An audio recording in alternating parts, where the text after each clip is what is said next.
মানুষের উপর অত্যাচার করে ভগবানের পুজো করলেই সব পাপ মুছে যায় না। মাথায় রেখো, লোকে তোমার প্রশংসা করলে খুশি হয়েও না, লোকে তোমার নিন্দা করলেও দুঃখ পেও না। কারণ লোকের কথায় কখনো কয়লা শোনা হয় না। এই পৃথিবী তোমাকে যা দেবে তাই পুরোটাই আবার ফেরত নেবে। অর্থাৎ তোমার কাছে যা আছে তা নিয়ে অহংকার করার কিছুই নেই।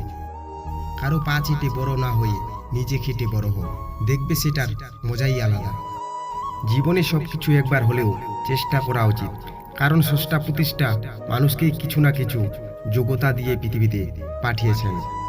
আত্ম অহংকার, টাকার গরম, ক্ষমতার দাপট এইসব একদিন মাটিতে মিশে যাবে, শুধুমাত্র সময়ের অপেক্ষা। নারী এক অদ্ভুত জিনিস, তারা গরিব স্বামীর কাছে টাকা আর টাকাওয়ালার স্বামীর কাছে ভালোবাসা চায়। অন্ধ লোক যদি হঠাৎ করে দেখতে পায় তাহলে সে সর্বপ্রথম সেই লাঠিটাকে ফেলে দেয়। সে সবসময় তার সাথ দিয়েছিল। জীবনে খুশি থাকতে চাইলে এই কয়েকটি কথা অবশ্যই মনে রাখবেন।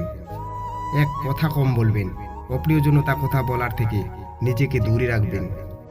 2. আপনাকে কেউ কিছু জিজ্ঞাসা করলে যতটুকু প্রয়োজন ততটুকুই উত্তর দেবেন। 3. হইহুল্লোড় করবেন না, শান্ত থাকার চেষ্টা করবেন।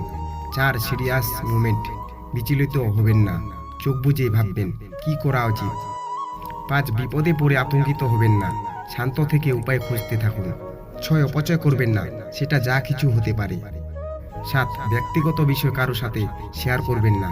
8. কেউ খোঁচা দিয়ে কথা বললে পাল্টা আক্রমণ করতে যাবেন না, মুচকি হাসি দিয়ে স্থান ত্যাগ করবেন। 9. সমালোচনায় অংশ নেবেন না। 10. নিজেকে আলাদা করে রাখুন, একা থাকার চেষ্টা করুন। 11. নিজের সিদ্ধান্ত নিজেই নিতে শিখুন, ভেবেচিন্তে সিদ্ধান্ত নিন। 12. উপদেশ কম দেবেন, নিজের কাজ নিজে করবেন। 13. বেশি স্মার্ট বা বেশি হ্যাংলা হবেন না। 14. সবসময় পজিটিভ কথাবার্তা বলবেন।